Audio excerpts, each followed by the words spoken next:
All right. We are back here at Song of the Day, coming to you from the Rock Cave. I'm your host, Mark Pierce.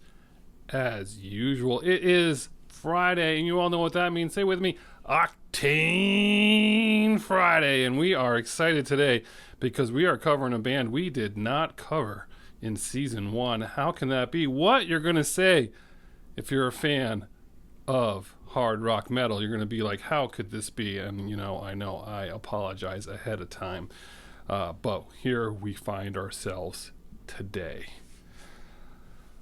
All right, we are talking about a little band called Judas Priest, and they put out their 6th studio album, British Steel. Came out April 14th, 1980. So we're a little behind on anniversaries, but they did release their 2nd single in May of 1980. So we will get to that. But let's talk about Judas Priest for a minute. Formed in Birmingham, England in 1969. Who else was a band formed in Birmingham, England around 1968? 1969. Anyone? Bueller? Black Sabbath. Think about that for a minute. Black Sabbath, 1968 in Birmingham. So just compare the trajectory of those two bands. It's kind of interesting. And they put out a lot of records, and they are considered one of the godfathers of metal, are they not? But why is it that Judas Priest just didn't get the same credit as Black Sabbath or some of the other metal bands? I don't know. Did they? Didn't they? I feel like they did, but they didn't. Again, I'm not sure. But I feel like most people would say they had no idea that Judas Priest had been around since 1969. 50 million records worldwide sold, so that tells you one thing, right? They went through a lot of drummers. They sure did. I mean, Spinal Tap, they didn't get it wrong with this one. I mean, Little Green Globules, they did go through a lot of drummers. But to be fair, most people don't notice when a band switches out its drummers. There are very few drummers in rock and roll that you can name. True story. A handful, maybe. Sorry, drummers. It's just fact, right? There's drummers, and then there's the echelon of drummers. Okay, that's what I say. So, 6th studio album. They're opening up for AC/DC in 1979, and that's what changes their direction just a little bit. They're like, maybe we shouldn't be as dark. I don't know. They're opening up for AC/DC. They're saying to themselves, maybe we got an avenue here. Maybe we should just be a little bit different with our music.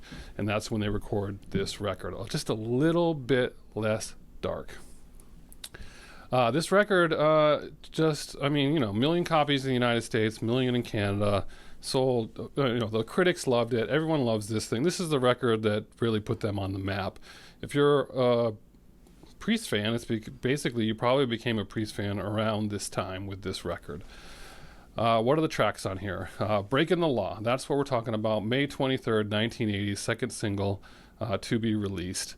That's an awesome song. Nothing not to like about the song. Rapid Fire, Metal Gods. Love that song. That's a good one right there. If you don't know that one, check it out. Grinder. United. That was a single. I don't know if that charted or anything, but that's a decent song. Living After Midnight, March 21st, 1980. The lead off single. What a song that is. That is a contender right there for Song of the Day.